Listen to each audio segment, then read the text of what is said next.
Mari kita berdoa. Terima kasih Tuhan, walaupun kami mungkin sebagian atau semua kami masih kelelahan karena kegiatan Grand Launching kemarin malam ya Tuhan. Namun sebagian dari kami tetap datang pada hari ini. Kami mau duduk diam mendengarkan sebagian dari firman-Mu ya Allah. Bersabdalah kepada setiap kami, sampaikan isi hati-Mu kepada setiap kami, sehingga kami boleh memahami firman-Mu, boleh mengerti firman-Mu, dan oleh pertolongan-Mu kami boleh dimampukan untuk jadi taat dalam setiap kehidupan kami. Terima kasih Bapa, kami mau sambut firman Tuhan dalam nama Tuhan Yesus Kristus. Sama-sama kita katakan amin. Puji Tuhan. Mari kita buka kitab kita dari Filipi pasal yang kedua. Kita sebetulnya akan membaca mulai dari ayat yang ke-5 sampai 11. Tapi nanti yang menjadi fokus saya di ayat 8. Filipi 2 ayat 5 sampai 11. Kita baca berbalas-balasan. Saya ayat yang ke-5 dan semua yang ganjil kecuali 11. Ibu Bapak ayat yang ke-6 dan semua yang genap, dan 11 kita baca bersama-sama. Filipi 2 ayat 5 sampai 11. Oke, sudah tayang di layar. Saya bacakan dulu. Hendaklah kamu dalam hidupmu bersama menaruh pikiran dan perasaan yang terdapat juga dalam Kristus Yesus, yang walaupun dalam Allah tidak menganggap kesetaraan dengan Allah itu sebagai milik yang harus dipertahankan, melainkan telah mengosongkan dirinya sendiri, mengambil rupa seorang hamba dan menjadi sama dengan manusia. dan dalam keadaan sebagai manusia dia telah merendahkan dirinya dan taat sampai mati, bahkan sampai mati kayu salib. Itulah sebabnya Allah sangat meninggikan dia dan mengaruniakan kepadanya nama di atas segala nama, supaya dalam nama Yesus betul-betul segala yang ada di langit dan yang ada di bumi dan yang ada di bawah bumi, sama-sama, dan segala lidah mengaku Yesus Kristus adalah Tuhan bagi kemuliaan Allah Bapa. Saya ingin menyampaikan firman Tuhan terkait iman dan ketaatan, dan karenanya jadi rujukan ayat ke-8. Dan dalam keadaan sebagai manusia, ia telah merendahkan dirinya dan taat sampai mati, bahkan sampai mati di kayu salib. Tolong tayangkan ayat 8. Ayat 8 jadi patokan kita. Dan dalam keadaan sebagai manusia, ia telah merendahkan dirinya dan taat sampai mati, bahkan sampai mati di kayu salib. Dan topik saya adalah ketaatan, taat seperti Kristus taat, dan karenanya saya akan membahas dalam kaitan dengan iman. Tapi sebelum ke sana, kalau Ibu Bapak baca ayat 10, tolong tayangkan ayat yang ke-10. Supaya dalam nama Yesus bertekuk lutut segala yang ada di langit dan yang ada di atas bumi dan yang ada di bawah bumi. Itu sebetulnya 3 jenjang. Nah, kalau 3 jenjang itu, ini sebetulnya konsepnya kosmologi bumi datar atau flat earth kosmologi. Jadi kosmologi konsepnya ada bumi di atas yaitu langit, ada bumi di tengah kehidupan kita, baru kemudian di bawah bumi. Dan ini jadi wajar karena memang pemahaman saat itu memang seperti itu. Nah, karenanya sekarang saya mau masuk pada firman Tuhan. Boleh slide saya langsung slide yang kedua, taat seperti Kristus taat. Nah, Ibu Bapak yang terkasih, dalam kitab TBLAI, tapi TBLAI yang pertama ya, karena kita sudah punya yang kedua. Iman itu hanya muncul di perjanjian baru. Di perjanjian lama itu kata yang dipakai percaya, tapi kata iman itu hanya muncul di perjanjian baru. Dan kemunculannya lumayan banyak, 170 kali dengan 155 ayat. Dan kalau di perjanjian lama dipakai kata percaya, tapi di perjanjian baru juga dipakai kata percaya. Jadi kalau perjanjian lama hanya pakai kata percaya, perjanjian baru pakai iman dan percaya. Nah, Kata percaya ternyata lebih banyak muncul, 359 kali. Terus ayatnya 322, ya banyak sekali. Dan sebetulnya terjemahan iman dan percaya ini bahasa aslinya sebetulnya sama, ya bahasa aslinya sama. Jadi LAI yang membedakan penggunaan kata tersebut diterjemahkan percaya hanya di PL, kemudian dalam perjanjian baru percaya atau iman. Jadi ini sebetulnya sama saja gitu ya, hanya menarik bahwa LAI memisahkan penggunaannya. Di perjanjian lama kalau kita cari itu nggak ketemu kata iman, yang ketemu itu kata percaya. Nah kemudian Ibrani 7 dan 8 ini mengaitkan iman dengan ketaatan. Boleh tayangkan Ibrani ayat 11 6 sampai 8. Ibrani 11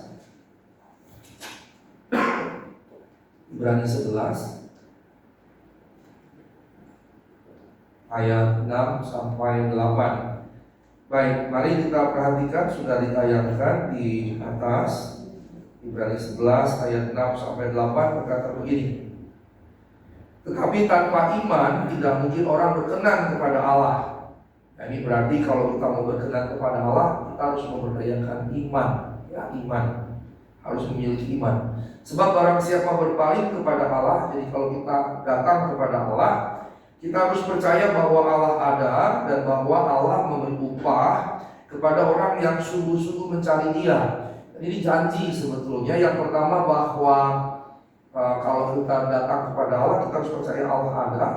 Tapi yang kedua, kita harus percaya bahwa Allah memberi upah pada kita yang sungguh-sungguh mencari Dia. Jadi sebetulnya ini sebuah kepastian begitu. Ada upah yang Tuhan sediakan. Tapi perhatikan, berpaling kepada Allah, yang kita cari itu Allah, yang kita datangi itu Allah, bukan upahnya. Tapi ketika kita berpaling kepada Allah, Allah akan memberikan upahnya kepada kita. Ayat 7 dan 8.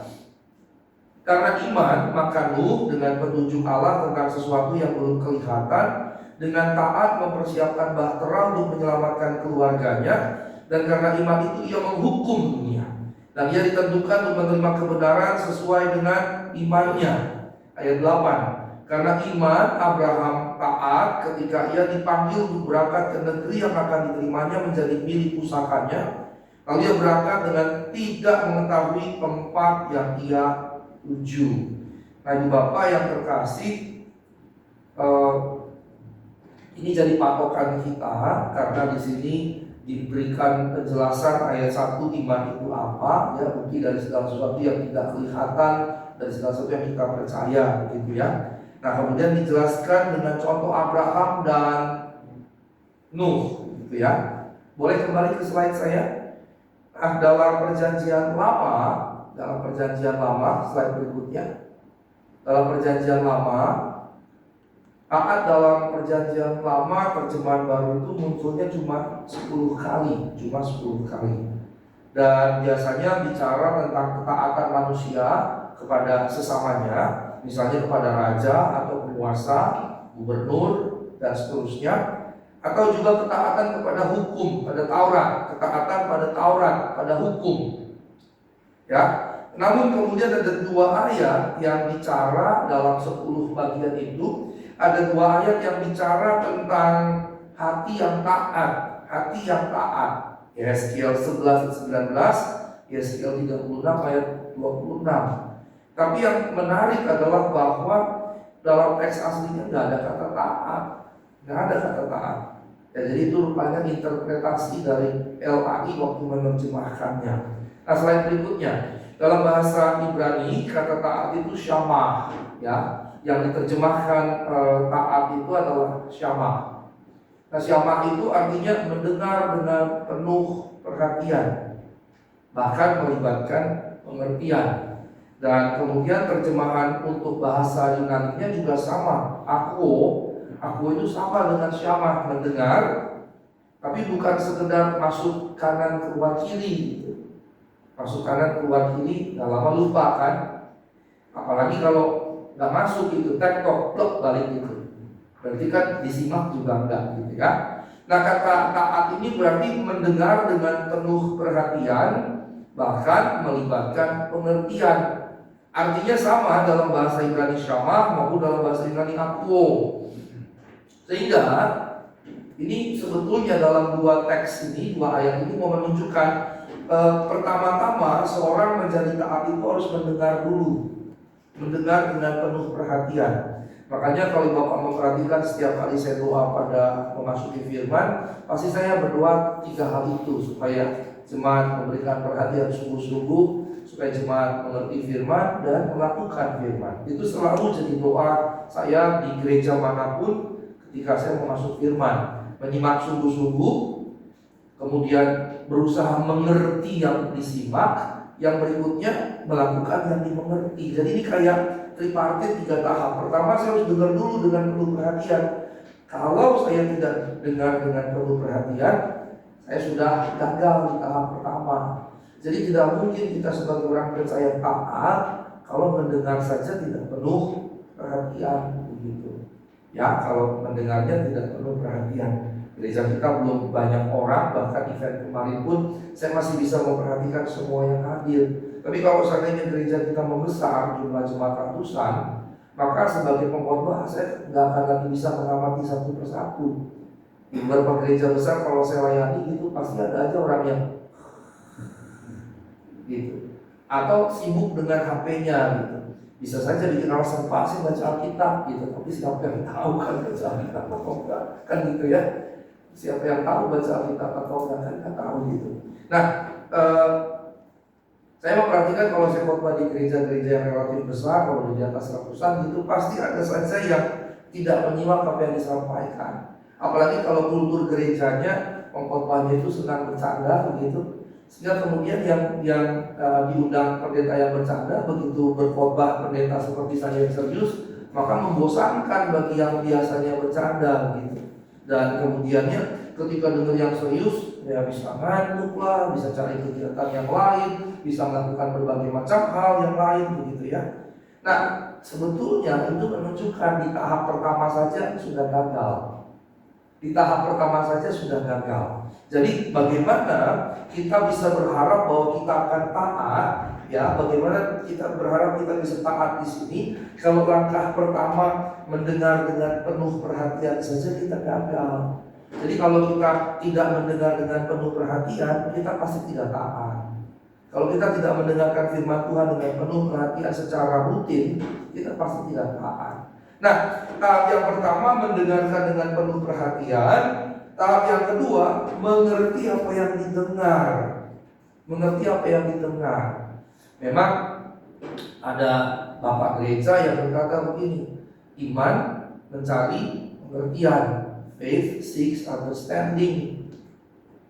Yang bahasa Latinnya kerennya fides clarens intellectum.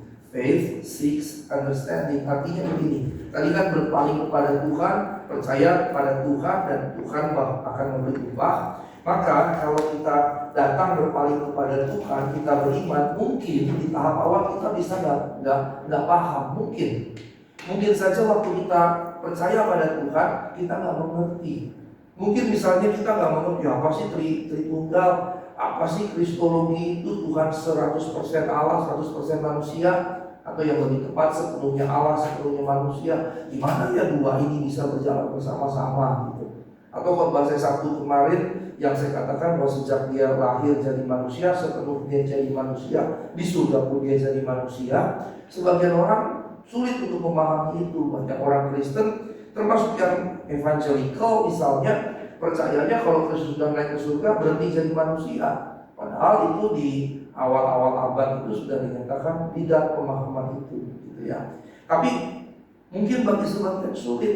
Nah, karenanya kita mungkin saja memulainya iman tanpa pengertian, tapi iman yang benar akan mendorong kita punya pengertian. Iman yang benar akan mendorong kita untuk cari tahu dan mengerti apa yang kita percaya. Jadi kalau saya percaya, tapi sepanjang saya percaya, saya nggak ngerti apa yang saya percaya.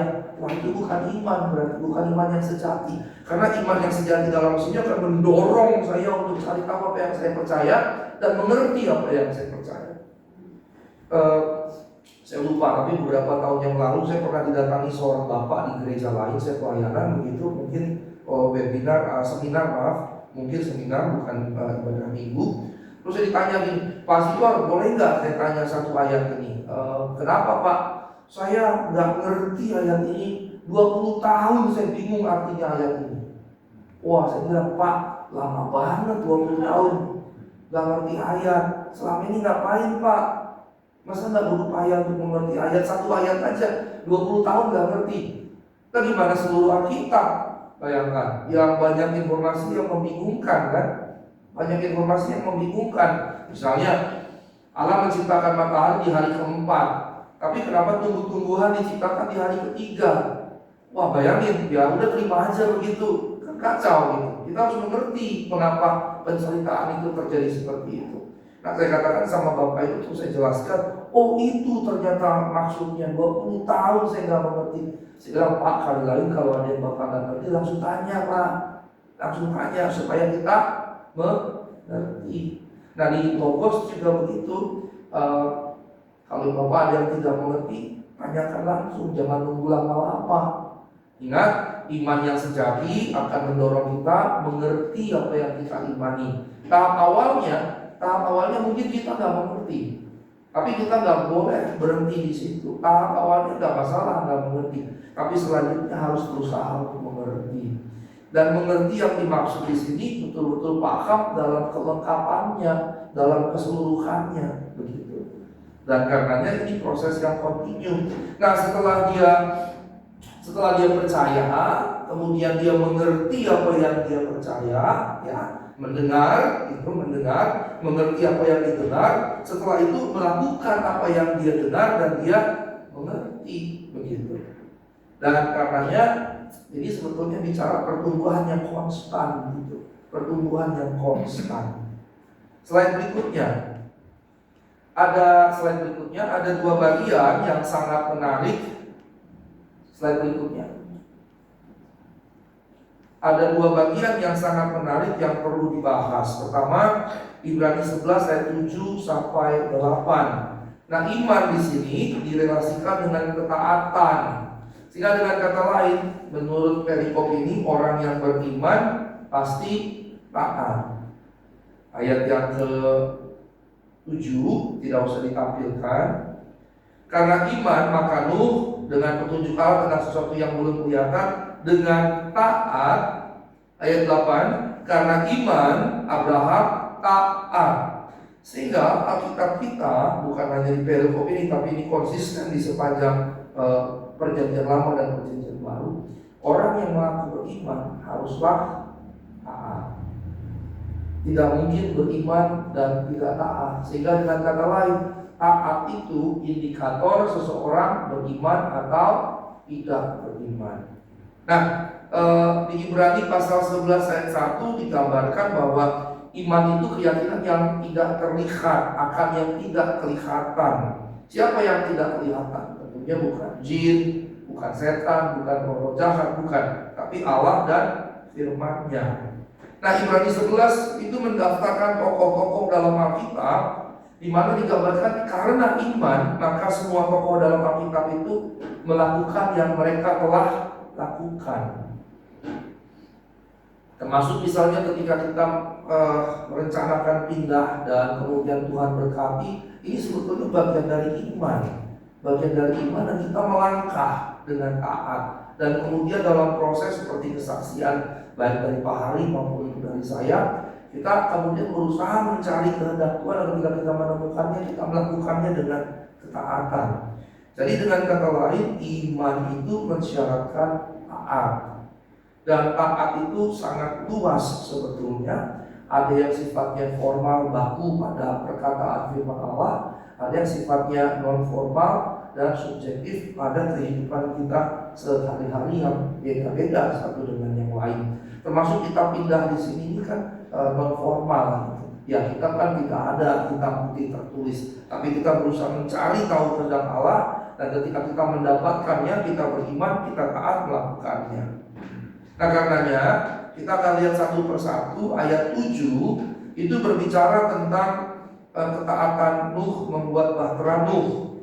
Ibu bapak bisa bayangkan, dia bangunnya di atas bukit kan, dia bangun perahu itu di atas bukit begitu. Dan Alkitab menceritakan betapa orang-orang saat itu mengejek Nuh. Dan itu kan memang gak masuk akal. Bagaimana membuat kapal laut gitu ya di atas bukit. Yang benar itu di tepi pantai, di pesisir pantai, di galangan kapal atau di dok gitu. Itu yang masuk akal gitu. Maka ketika Nuh membuat bahtera di atas bukit dan diejek oleh orang-orang kebanyakan, itu masuk akal sebetulnya. Secara rasional logis masuk akal. Karena yang masuk akal saat itu bukan di atas bukit, tapi di tepi pantai. Tetapi kemudian Alkitab menceritakan bahwa Allah sendiri berfirman kepada Nuh, dan Nuh taat begitu. Sehingga yang menarik adalah dia mendengar dengan sungguh-sungguh, ya. Kemudian dia mengerti apa yang dia mesti lakukan, dan dia kerjakan apa yang mesti dia lakukan. Sekarang bayangkan ketika Allah memberikan perintah kepada Nuh. Kalau Bapak melihat teks Alkitab kan detail sekali ya. Panjangnya berapa, tingginya berapa, lebarnya berapa begitu. Dan dibangun mesti beberapa tahap, beberapa tingkatan gitu. Terus kemudian panjang dan lebarnya persis dia dengar. Yang kemudian kalau saya renungkan, Tuhan itu ternyata the real engineer gitu. Tuhan itu adalah insinyur yang sejati. Karena desainnya menjadi begitu luar biasa. Tapi yang luar biasa juga adalah Nuh. Nuh mendengarkan dengan sungguh-sungguh dan mengerti apa yang dia dengarkan. Coba kalau dia nggak mengerti yang dia dengarkan, kira-kira misalnya begini, terus dia salah bikin begini kan repot. Kapalnya bisa tenggelam gitu. Kalau dia salah membuatnya, salah mengerti apa yang dia mesti buat, itu tingkatannya bisa miring sedikit begitu, bisa yang satunya mungkin begini. Bayangkan ketika ada ombak begitu seperti apa, dan seterusnya. Tapi dari situ kita jadi mengerti apa yang mesti apa yang didengarkan oleh Nuh, dan dia mengerti apa yang dia dengarkan, dan dia taat melakukan apa yang dia dengar dan dia mengerti. Slide berikutnya, ayat 8. Ayat 8 kemudian kalau ayat 7 bicara tentang Nuh, ayat 8 ini bicara tentang Abraham. Ayat 8 bicara tentang Abraham. Dan ini juga paralel sebetulnya itu Bapak yang terkasih. Iman menghasilkan ketaatan. Abraham dipanggil keluar dari Ur Kasdim, ya, dia mendengar perintah Allah itu, dan kemudian dia mengerti apa yang menjadi perintah Allah, bahwa dia harus keluar dari rumah orang tuanya dari Ur Kasdim dan pergi keluar. Dan dia lakukan itu. Nah, kalau kita melihat sejarahnya Abraham keluar dari Ur Kasdim, maka ini menjadi menarik. Kenapa? Waktu awal dia pergi keluar, kan perintahnya keluar dari rumah orang tua, rumah keluarga, dan dari sanak saudara. Tapi kemudian Abraham membawa siapa? Bapaknya, Terah, dan ponakannya, Lot begitu. Dan ini menunjukkan sebetulnya cinta Abraham kepada bapaknya. Dia gak mau pergi keluar mengikuti perintah Allah, tetapi kemudian meninggalkan bapaknya. Maka bapaknya itu dibawa supaya dia tetap bisa memelihara bapaknya, supaya dia tetap bisa menjaga bapaknya. Tetapi kemudian ternyata mereka mesti berhenti di satu tempat karena bapaknya sudah tua, ya nggak bisa seperti itu. Ini kan sebetulnya nomaden yang pindah-pindah gitu. Dan ini sebetulnya juga sebuah ketaatan yang luar biasa dari keluarga yang hidup menetap, kan Abraham itu hidup menetap, dan ini bangsawan gitu ya, bukan orang miskin, bangsawan. Ketika disuruh pergi oleh Allah keluar dari Ur Kasdim, bayangkan dari kehidupan yang sudah mapan, kehidupan yang sudah settle, kemudian harus beralih menjadi kehidupan yang nomaden. Pada saat itu memang ada suku-suku nomaden, bahkan sebetulnya sampai abad ke-20 di Timur Tengah itu masih ada masyarakat nomaden. Beduin itu misalnya, atau Bedouin itu di Mesir itu adalah masyarakat nomaden. Dan ketika mereka pindah-pindah, tibalah mereka di Sungai Nil, ada gua di situ, kemudian menemukanlah gulungan di dalam gua tersebut begitu. Yang kemudiannya disebut Naghammadi. Ya, Naghammadi. Ditemukanlah gulungan-gulungan di situ. Itu yang menemukan adalah suku Bedouin, yang suku nomaden. Artinya kalau zaman sekarang abad 20 saja di Afrika dan di Timur Tengah itu masih ada suku-suku nomaden yang pindah-pindah kehidupannya. Apalagi zaman Abraham kan, sangat wajar gitu. Tetapi Abraham sebetulnya berasal dari keluarga yang sudah menetap di Ur Kasdim dan keluarga bangsawan, keluarga kaya raya. Tapi ketika Allah menyuruh dia keluar, pergi dari Ur Kasdim, ini kan Allah sebetulnya sedang mengguncang. Allah sedang mengguncang kemapanan yang Abraham miliki. Maka dari kehidupan bangsawan yang sudah mapan, yang settle, harus beralih ke kehidupan nomaden. Dan sampai matinya Abraham jadi nomaden. Mengapa? Karena tanah perjanjian yang dijanjikan Allah kepada Abraham tidak dimiliki Abraham sampai dia mati. Itu baru kemudian keturunannya bangsa Israel yang memilikinya gitu. Tapi Abraham sendiri sampai matinya menjadi keluarga, menjadi orang yang hidupnya nomaden gitu. Pindah-pindah ke Beersheba, ke Hebron, dan seterusnya, termasuk ke Mesir. Nah, bisa dibayangkan, jadi ketika dia dipanggil keluar dari Ur Kasdim, dia mendengar sungguh-sungguh, dan kemudian dia mengerti apa yang dia dengar, dan dia taat melakukannya. Nah, ini sebetulnya bisa dibayangkan misalnya begini. Misalnya Yonatan misalnya naik pesawat, atau Bu Yuni dengan Rama misalnya naik pesawat, gitu ya, udah beli tiket, kemudian sudah pasti nih keberangkatannya misalnya Senin jam 2 siang, mau pergi misalnya ke Surabaya begitu atau kemana lah gitu. Terus tiba-tiba di dalam pesawat nih, sudah masuk dalam pesawat, kemudian pilotnya memberikan announcement. Ibu bapak yang terkasih, para penumpang pesawat airlines ini akan menuju Surabaya ini dan seterusnya. Kita membatalkan keberangkatan kita ke Surabaya. Kita akan tetap lepas landas, take off, dan kita putuskan kita mau pergi kemana nanti di udara. Kira-kira Pak Yonatan, Bu Yuni, Rahma, atau Pak Ari, kalau naik pesawat begitu dan udah boarding gitu, terus pilotnya ngomongin announcement seperti itu, kita mau tetap di pesawat tidak? Pasti tidak kan? Pasti tidak, karena kita berada di atas pesawat yang tidak tahu mau kemana, nentuinnya di atas itu kan berada dalam kondisi yang nggak jelas gitu, tidak ada kepastian gitu kan. Kita pasti udah, saya nggak mau deh, saya turun begitu kan. Nah, sebetulnya Abraham juga begitu. Waktu Abraham dibawa pergi dari Ur Kasdim keluar, Abraham tahu tujuan kemana enggak? Enggak. Kalau baca panggilan-panggilan awal, Allah cuma bilang keluar dari Ur Kasdim. Dan yang anehnya, menurut saya aneh karena nggak masuk akal, nggak normal gitu. Kemudian Abraham nggak bilang begini, kemana Tuhan? Ngapain Tuhan? Apa yang mesti kulakukan Tuhan? Lalu bagaimana dengan harta bendaku? Lalu bagaimana dengan pekerjaan-pekerjaanku? Lalu bagaimana dengan ternak-ternakku? Abraham nggak mikirin itu. Sama sekali tidak ada keraguan dalam diri Abraham untuk melakukan apa yang Allah perintahkan. Yang berarti menunjukkan Abraham kenal betul siapa yang dia sembah. Abraham kenal betul Allah yang dia sembah. Dan ini nggak gampang. Ini nggak gampang sama sekali. Saya belajar teologi S1, S2, S3, saya bisa berkata saya belum tentu betul-betul mengenal Allah yang saya sembah. Mengapa? Karena ketika saya studi S1, S2, S3, itu kan knowledge, itu kan pengetahuan. Persoalannya adalah pengetahuannya menjadi pengenalan akan Allah atau tidak gitu.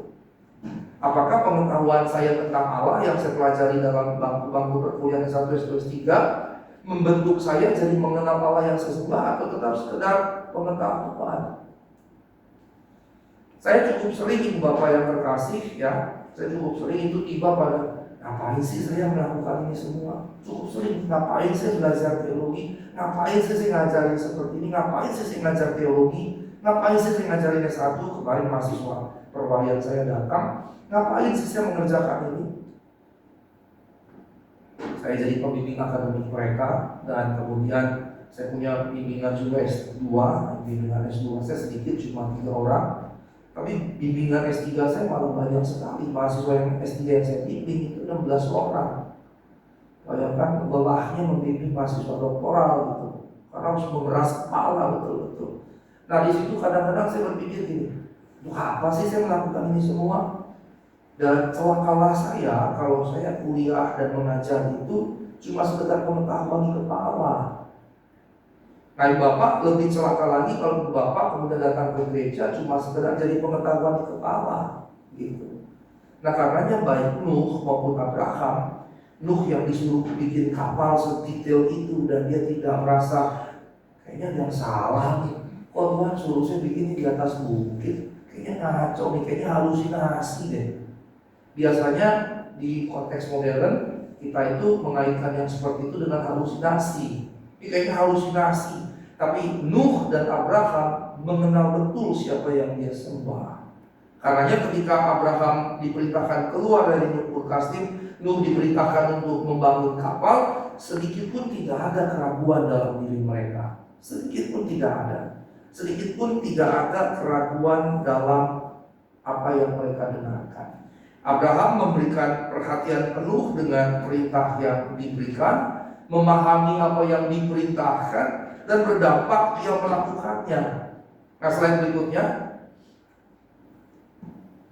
Nah, bagian kedua, yang tadi bagian pertama itu Nuh dan Abraham. Bagian kedua yang saya mau berbagi adalah apa yang dilakukan oleh Yesus Kristus sendiri, sebagaimana dijelaskan dalam Filipi 2 ayat 5 sampai 11, yang ayat 8-nya jadi rujukan kita.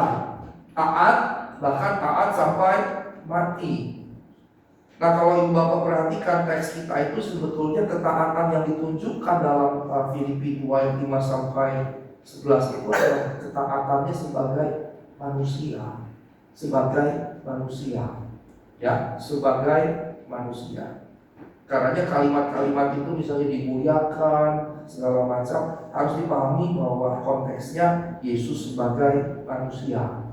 Nah, di sini seakan-akan Allah berinkarnasi jadi manusia. Dikatakan ia yang serupa morfe gitu ya, bentuknya kodratnya sama dengan Allah, terus tidak menganggap kesetaraan, isos, sejajar, sebanding sebagai yang perlu dipertahankan. Dan ini menunjukkan sebetulnya non-egoisme yang bahasa saya kemarin menjadi nol, betul-betul nol. Dan buku yang saya baca puluhan tahun yang lalu itu menjadi indah. Ketika kita menjadi nol dan nolnya makin banyak, Tuhan cukup jadi satu, maka nolnya akan menghasilkan, kalau kita 0, 1, 10, nolnya 2, 100, makin banyak nolnya makin bernilai. Sehingga menjadi bernilainya kita bukan pada effort kita sendiri, tapi ketika kita merendahkan diri, taat, dan tidak merasa menjadi siapapun gitu. Ini yang Tuhan kita peragakan. Dengan mengosongkan dirinya jadi nol juga, mengosongkan dirinya dari kealahannya, dan atribut-atribut itu ditanggalkan dan mengambil rupa seorang hamba, homo iomati, berarti sewujud serupa dengan manusia. Sehingga Filipi 2 ayat 5 sampai 11 ini bicara tentang kemanusiaan Yesus. Nah, karenanya dia jadi teladan. Slide berikutnya. Ketaatan Yesus bukan sekedar dari anak Allah berinkarnasi jadi manusia, melainkan sampai pada titik penderitaan yang mematikan.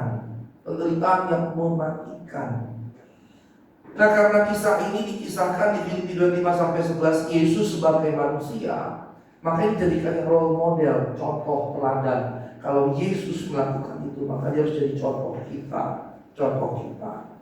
Maka kalau ketaatan yang mencapai titik yang ekstrim, kebersediaan untuk mati menanggung dosa semua umat manusia, di Ibrani sebetulnya dia berkata dalam pengiringanmu akan Tuhan, engkau belum sampai mencucurkan darah. Sehingga sebetulnya teladan Kristus tidak berarti juga semua kita akan mengikuti dalam versi se-ekstrim itu. Mengapa? Karena jadi martir itu hanya orang tertentu, itu karunia. Tidak semua dikasih karunia martir, tidak begitu. Yesus sendiri juga mengatakan itu hanya untuk orang-orang tertentu yang memang dipanggil, termasuk kepada Paulus. Waktu misalnya Ananias diminta untuk berdoa bagi Paulus, Ananias berkata, Tuhan, kau tahu Paulus menganiaya begini. Terus Tuhan berkata, tidak, dia sudah kupanggil dan aku tunjukkan penderitaan yang harus dia lalui demi mengikut aku. Jadi khusus bagi Paulus begitu. Ya, karenanya jangan takut apa sih khotbah berarti kita harus mati buat Tuhan. Itu kerelaan, tetapi tidak semua orang, bahkan mungkin sedikit yang dipanggil untuk itu, karena itu karunia sebetulnya. Makanya di salah satu buku yang saya pakai untuk membangun teologi karunia rohani, itu bahkan martir itu karunia rohani, dan tidak semua orang berarti punya karunia itu, begitu. Ya. Tetapi dia jadi role model, sebagaimana dia taat sampai pada titik yang ekstrim, maka kita mesti belajar untuk taat seperti Kristus taat. Nah, ketaatannya kan dalam konteks menanggung dosa umat manusia semua. Kalau ketaatan kita kan bukan dalam konteks itu, bukan dalam konteks menanggung dosa umat manusia. Ketaatan kita dalam konteks meneladani Kristus sebagai Tuhan dan Juru Selamat kita. Nah, ketaatan yang diperagakan oleh Yesus, ketaatan kepada Bapa dan rencana Bapa pada dirinya sampai mati. Yang berarti begini, setiap kita ini sebetulnya Tuhan punya rancangan. Tuhan punya rancangan pada kita, masing-masing kita yang rancangannya beda-beda. Yang Tuhan kehendaki kita taat pada rancangan yang Tuhan berikan pada masing-masing kita dengan penuh ketaatan. Dengan penuh ketaatan. Dan tidak berarti misalnya kalau saya gembala, atau misalnya kalau saya gembala gereja Logos yang tidak besar dibandingkan mereka dengan gereja 500 orang, dengan yang 1000, 2000, 7000 orang misalnya, kemudiannya saya berbeda dengan mereka yang 500, 1000, 5000, 10.000 di mata Tuhan. Tidak, karena itu adalah karunia-Nya masing-masing. Yang jadi persoalan bukan level itu, tapi pada bagian yang Tuhan sediakan kepada setiap kita taat sepenuhnya kepada Tuhan atau tidak.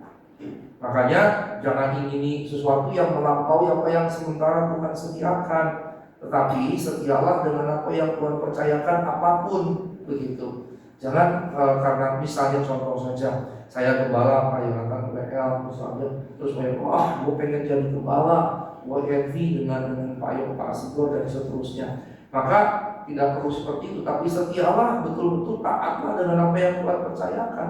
Dan gak gampang sebetulnya, gak gampang. Menjadi taat dalam posisi Pak Yonatan, dalam posisi Bu Yuni, dalam posisi saya, dalam posisi Sapi, sesuai dengan panggilannya masing-masing, tetap tidak gampang. Tidak berarti bahwa ketaatan saya jadi lebih sulit dibandingkan ketaatannya Pak Yonatan, tidak. Karena masing-masing ada bagiannya masing-masing.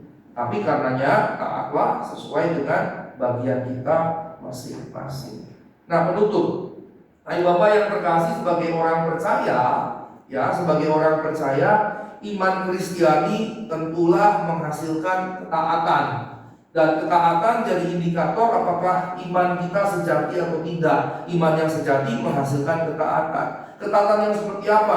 Ketaatan yang berasal dari hati yang sungguh-sungguh, dari hati yang sungguh-sungguh kepada Allah, seperti yang Nuh, Abraham, dan kemudian Yesus contohkan. Nah, ketaatan yang dari hati ini, itu yang kita lakukan. Sehingga kalau ketaatan dari hati yang dipenuhi roh, maka ketaatan itu karena pimpinan roh, dan bukan karena gak enak sama Pak Asigor, gak enak sama suami, gak enak sama istri, gak enak sama teman, gak enak sama sesama pelayan di Logos atau di tempat-tempat lain. Bukan karena itu, tetapi ketaatan dari hati yang dipenuhi roh, sehingga kemudian kita melakukannya sungguh-sungguh dalam kerangka mempermuliakan Allah. Amin. Mari kita berdoa.